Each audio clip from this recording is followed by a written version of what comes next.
Okay, we're back in Hamlet. Thank you for your patience. Act 2, Scene 2.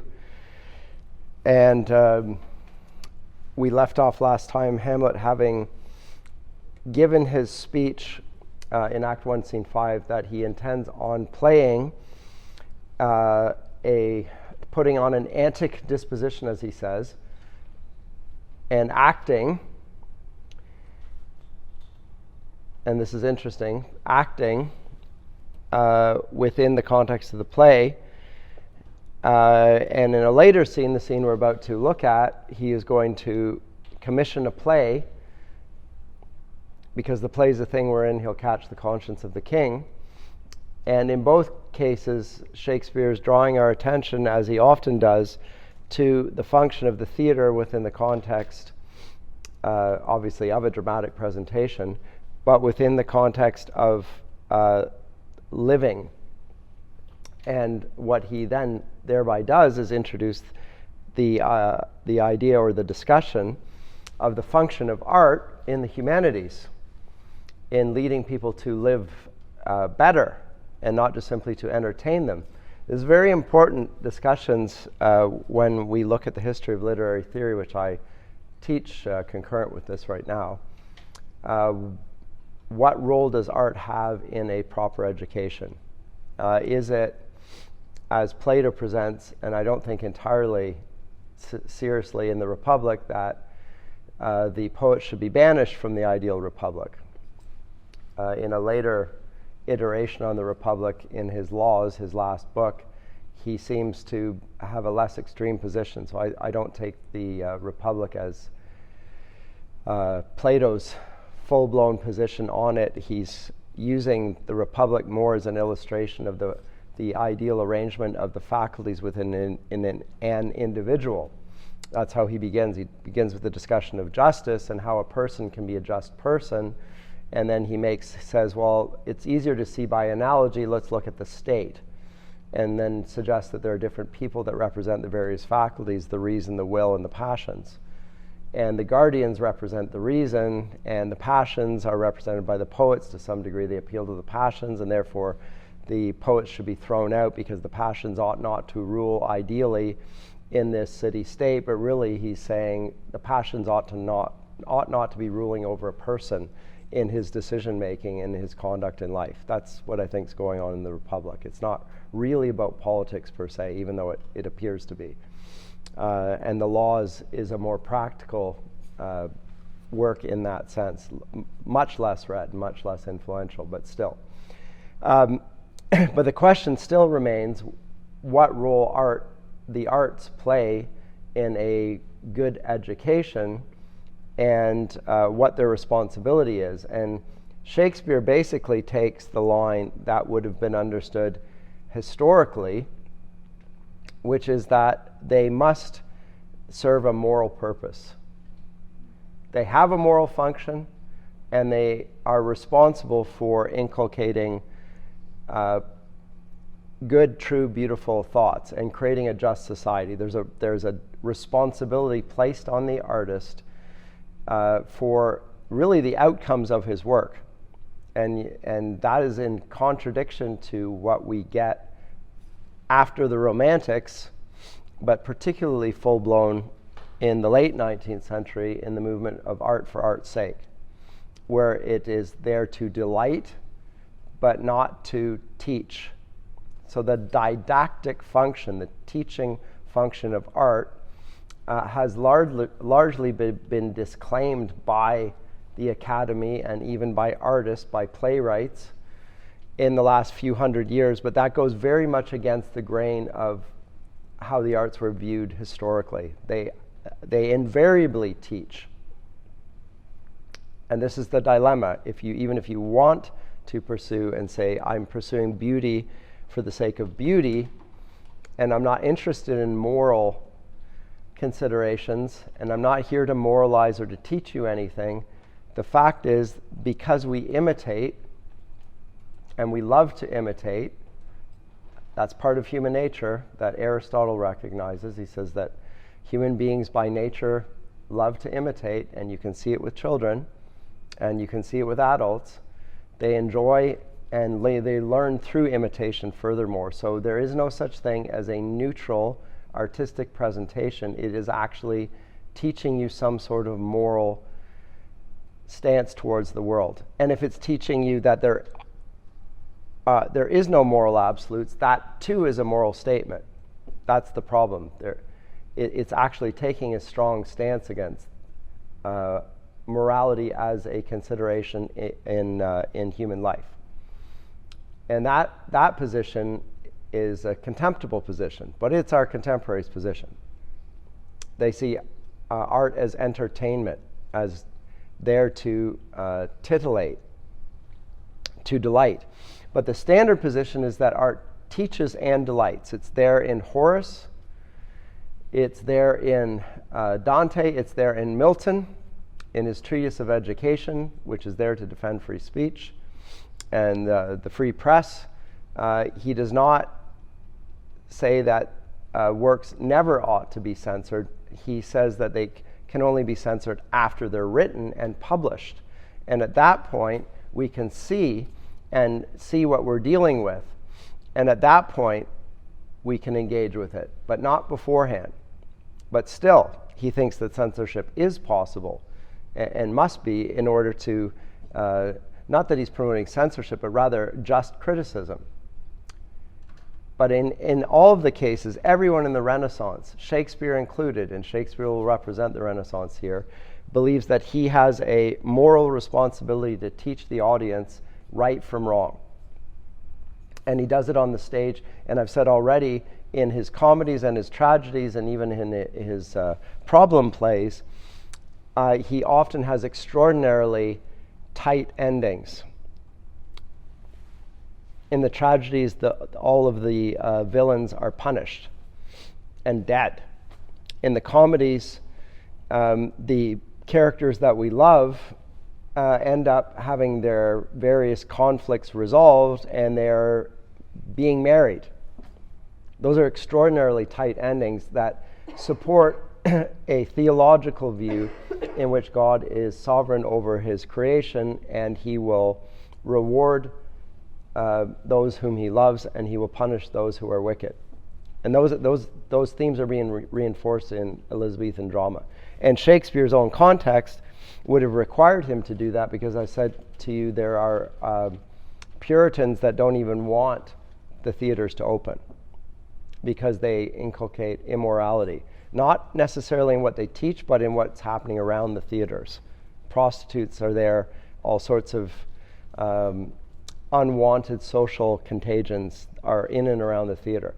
And so there's pressure on the dramatist to say, no, art has a function in a well-ordered society that even Christians can agree with, and Shakespeare represents that. So I just want to say that as an opening gambit, because it's the Romantics seize upon Shakespeare as a great poet of the imagination, the quintessentially modern writer, and they often present Shakespeare in their own image. He's a poet interested in psychology, the inner life, and Hamlet, the chief representative of that sort of individual. Remember, we said that last time, that Shakespeare's Hamlet is portrayed as a man incapable of making decisions because his inner life is so vivid that he can't act. That's the reason the Romantics give. And so they love Hamlet, and some see Hamlet as his greatest creation as a character for that reason, and the play certainly so.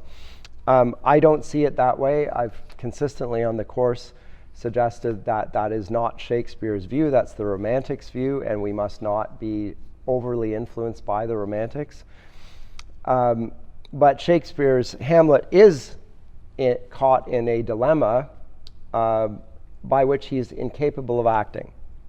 And the dilemma was, and I laid it out last time, I think I'm right in this, that his view of ultimate things has been contradicted by the appearance of his father, his dead father as a ghost, suggesting that he is in something like purgatory, and Hamlet is going to Wittenberg University, where the Luther nails his 95 Theses to the Wittenberg door.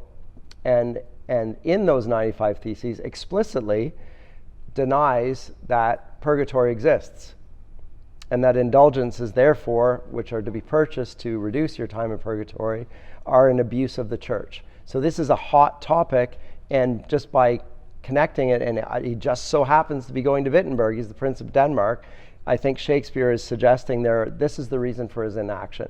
Again, I don't see that in the critics. They think it's for all sorts of other reasons, but for some reason they don't pick up on the religious context here, which I think is important. I think I'm right. I mean, I am right in what I say. Why he's not acting, he doesn't get into a theological discussion of it. But we can imagine it based on what evidence we do have here. He has put on an antic disposition. So he's intentionally sought to appear mad, just like we saw Edgar had done in King Lear. And so in both cases, just like we saw, and again I'm now connecting the plays, in A Midsummer Night's Dream, an imaginative construct is put on because the world is mad.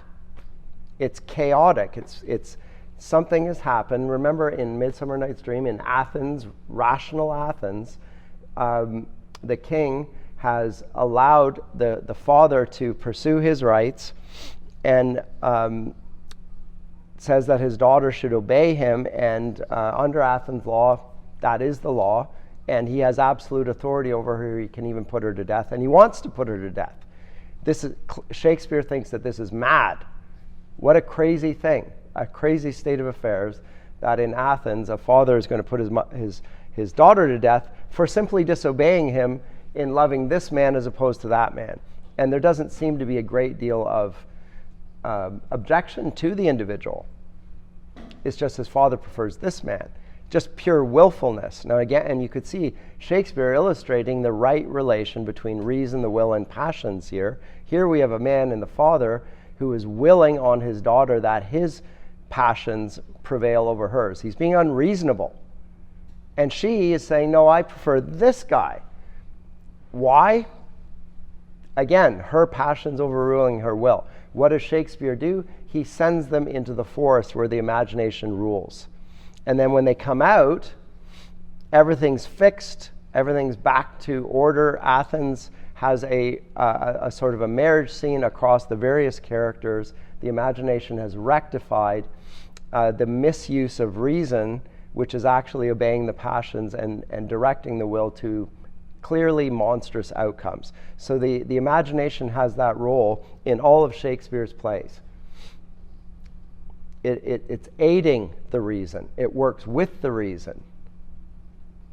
And it does so in a way which Shakespeare portrays as healthy and sound. But in terms of characters that are caught up in situations where the world around them is chaotic, we saw it in Macbeth, we saw it in Lear, now we're seeing it in Hamlet, he will introduce the characters who will be mad or fools to act in this crazy, chaotic context to try and bring light out of darkness. And that's what Hamlet proposes to do here by putting on an antic disposition. He is going to try and conceal his distress and to act in such a way that he is able to rectify the wrongs and injustices done around him. So he plays a role. And you can get into all sorts of discussions here about acting, method acting, and so forth. It's very popular in our day for actors to actually take on not just the lines, but the whole personality of characters. I just read Nicole Kidman does this. Daniel Day-Lewis does it. The character Heath Ledger did it, who played the Joker in Batman. And so they go and literally they're not acting. They're embodying the character that they're representing all the time. They don't put it on.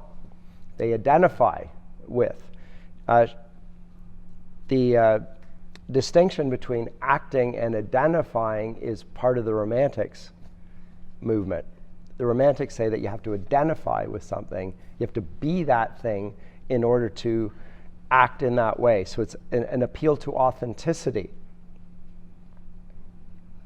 And it's an attack on hypocrisy, according to the Romantics. They want to be the authentic thing, so you have to live in that person's shoes. Not just walk in them, but be that person. Be inside that.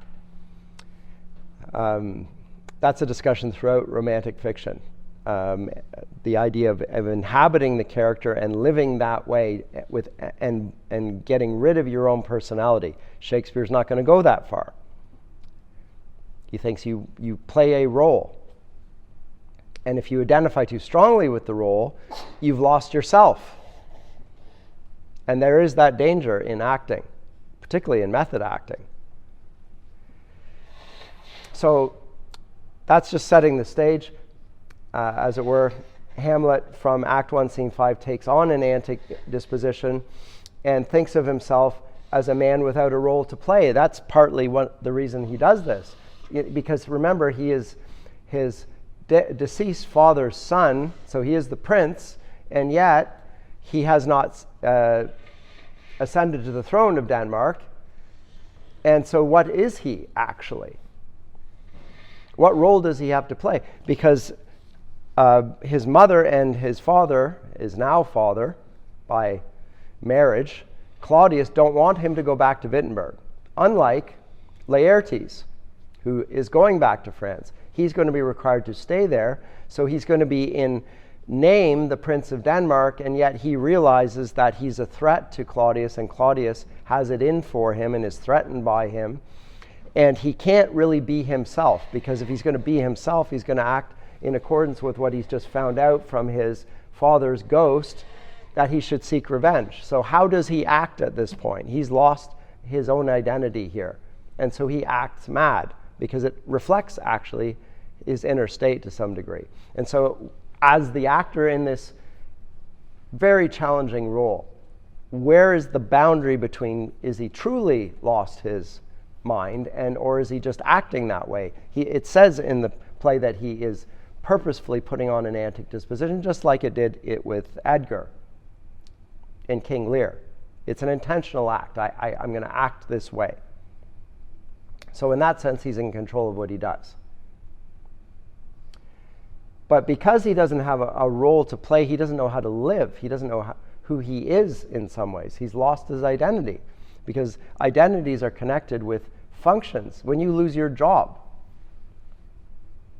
it's very distressing, actually. Even if you don't like your job, it's something that you do. It's part of who you are. The reason you're unhappy with the job is it's not a good fit, but still you're playing that role. If you lose a child, you're not just mourning the loss of an individual whom you love. You are no longer a father in the same way, or a mother. You've lost a relationship. Part of you has been taken away, and who you are going forward has been severely stricken by this, which has theological implications, of course, as well, when we think about the atonement and the Son of God being killed for the sins of mankind. The Son dies. The Father also suffers in this process. Not just the Son. The Father is caught up, and there's a sense of loss of identity. There's a genuine tragedy that's happened here. And the way that Hamlet's going to try and recover his identity here is by acting. Remember, he's supposed to be the revenge tragedy hero, but Hamlet's father's ghost has set him on the path of this, although he says, don't go after your mother, but do seek revenge. Okay, so how is he going to act then? Well, he is going to use the theater as a sort of an active parable. The play that he will choose shows a scene in which the brother pours poison in another brother's ear, who's the king, and he dies. So it's exactly the scene that he has just heard his father's ghost recount to him. That's the one he puts in the play in front of Claudius to reveal how Claudius responds to this portrait. Is he going to expose himself in watching this? Is he going to identify with it in any way? It's the exact same thing that the prophet Nathan does with David when David commits adultery with Bathsheba. He gives a parable that David will dissociate himself from. He won't recognize immediately, because it's not, here's David in this, I'm saying, there's David and Bathsheba. It's an analogy, but the analogy he immediately understands the injustice, but he doesn't apply it to himself, right? Until Nathan has to come and say, no, you're the man that you're angry at and that you think deserves vengeance. And the purpose of that is to bring David to recognize how his actions have betrayed who he is. Not just betrayed Bathsheba and betrayed Uriah the Hittite, whom he has murdered, but how he has divorced himself from God's purposes, and so he needs to repent, and then he does. So theater, art, has a way of helping us see ourselves in the lives of others. It has a didactic function, and it needs to be taken very seriously and responsibly. And so Hamlet now is going to act, and in so doing, he will find his identity in the process as a revenge tragedy hero. He wants to make sure that his father is the murderer, because even though his father's ghost has told him it, and he believes it, he's not sure he can trust himself even. Because he's lost everything. He's lost his father. He is distraught at his mother's quick marriage. He can't go back to his old life at Wittenberg. He is the prince, but he's a prince who's lost everything except the title. He's been emptied out. And so he will create a new way of living through acting. So sometimes, and we're going to see there is a bit, and this will be up to the actor's discretion, there are moments when he appears like he actually is crazy. He's not in control of his own thoughts. So when he slays Polonius, and when he speaks to Claudius, I think he's actually on the border of not possessing his sanity. And you can imagine, this is how you act when your life has been overturned. You appear like you're not in touch with reality. And maybe he isn't at those points. That's up to the actor to some degree. And then sometimes he just appears distracted. When he speaks to Rosencrantz and Guildenstern, is he really so calculating and Machiavellian as to send them to their deaths? Is that like a clear, coherent plot of first-degree murder? Is that what he intends there? Or is he involved in the situation and he is going to use it, but he's not quite fully compos mentis in every aspect of his decision there. It's a very complicated character. But he creatively uses ways to express himself without revealing that he knows what Claudius did. That, insofar as he doesn't reveal that he knows what Claudius did, he shows that he's sane. He's able to conceal himself. He's able to be a hypocrite, actually, because remember, the word hypocrite is the word that Jesus uses of the Pharisees, who act like they're righteous even though they're wicked. So being a hypocrite sometimes is the right way to act. It must not be your whole identity, but sometimes you have to play a role. If you're a father or a mother, in relation to your children always expect you to be mom and dad, and that's all you are to them until they're adults, until you're an adult. And they're adults, and then they start to see you, especially when they become a father or mother, they have an ability to see you in a different role other than father or mother. They can see you as an adult, as a person, as a finite, fallible being, and with cares and concerns that they had not understood as a child because they didn't identify with them until they too took on the role of a father and a mother. And at that point, they look at you differently and you might be friends. So all these things are aspects of human nature that it's an identity marker, yes, but it's an identity marker that you can't really imagine until you actually live it out. And Hamlet here is going to have to find ways of adapting himself to the situation to reconcile and to live with it. And in this sense, he is not just an actor, he is the model of the Renaissance man. A perfect marriage of thought and action.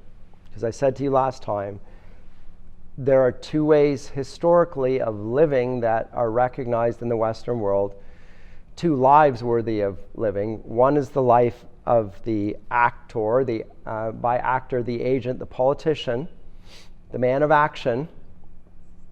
You deliberate in public, you meet with your peers, you decide on a course of action, and then you go fight. That's the life of action, that's the political life, the bios politikos. And the other is revealed by Socrates, which is the life of the mind, the contemplative life. The monastic life, the religious life, those two lives. The one is being in the world. That of the actor is being in the world. The contemplative life is not being of it. How do you unite Christ and culture? You have to be both of those. The Renaissance man is the combination. And I think Hamlet is such a Renaissance man. So he has to learn how to think, and he has to learn how to act, and then he's going to do it. So he's not a hot-blooded individual like Laertes, who is another man like him, or even more so by Fortinbras. He admires Fortinbras. Remember, strong in arms, the man of action. He wishes that he could be like that guy, because he rushes in without any second thoughts. And Hamlet's not capable of that. And that actually makes him a superior character. But he doesn't appear that way at this stage. So Hamlet's language reflects his behavior. In the mad scenes, he makes puns. He distorts words to take revenge on the world and the reason which have placed him in his predicament. So he is at odds with the whole of, he's actually at war with God in some ways. The whole world is crazy, and I find myself incapable of dealing with it, so he deals with it through punning, through language, and with even reason which appears to have been suspended in the mad kingdom of Denmark. One of the things he does, and we'll get to this in Act 2, Scene 2 here, is that he eventually gets Rosencrantz and Guildenstern, who've been baited by Claudius, to admit that they were sent by Claudius. And once he gets them to admit that, he realizes that they are tools of Claudius and they're not his friends anymore, because there is no reconcilement between the two. Poor Rosencrantz and Guildenstern have been caught in a trap. They just think they're doing the king's will, and they don't know that he has murdered his brother. But Hamlet sees his friends are trying to ascend the ladder of preferment in the court, getting benefits for it, and ultimately they are tools for his uncle to murder him. And he has to treat them in kind. They're pawns caught in the game. So there's an element of political intrigue here. But the way he deals with Rosencrantz and Guildenstern shows that he can control the situation. He's not totally lost his mind. And Shakespeare throughout this uses Hamlet to express his skepticism about our ability to totally control our own circumstances. So let me step just back here on this for just 1 second. I've said that Shakespeare uses dramaturge figures, who are surrogates for the playwright, in other words, characters like Shakespeare, within plays to show us the right relation of art to life. And in on a larger level, what the playwright does is actually he corresponds to God, because God directs the agents in the play of life, the pageantry of life. Shakespeare's God is not Arminian. Shakespeare's God is in control of life. He directs our ends. Rough hew them though we may. There's a divinity that shapes our ends, rough hew them though we may. That will be a speech from The Tempest. Right? So there is, for all of our ability to act, we are players in a play in which God is the playwright and ordains ends that we may be actually oblivious to, which are nonetheless going to serve his good and perfect will. The playwright is a correspondence to this, but again, he's a limited one. He's not infallible. He has his own just finite limitations, but even as a moral agent, he's not perfectly good. But Shakespeare's going to want us to think about the playwright as a figure that in some ways is on the limited stage in front of him, acting the way God does towards us, to think about that role. And that role is one that is biblically warranted. When we talk about the order within churches, it's to be elders that rule over the church. When we talk about families, it's fathers and mothers that rule over their children. When we talk about masters and slaves, it's the masters that rule over their slaves' lives. They don't do it without any accountability themselves. They're accountable to God. But they have a limited sphere of sovereignty for which they will be accountable to God for how they act in that sphere. And so Shakespeare with the play is just extending the Pauline delimitation to the theater. And I think he does so in a way that's analogous and coherent, and I think in many ways persuasive, and reflects a Christian view of the arts.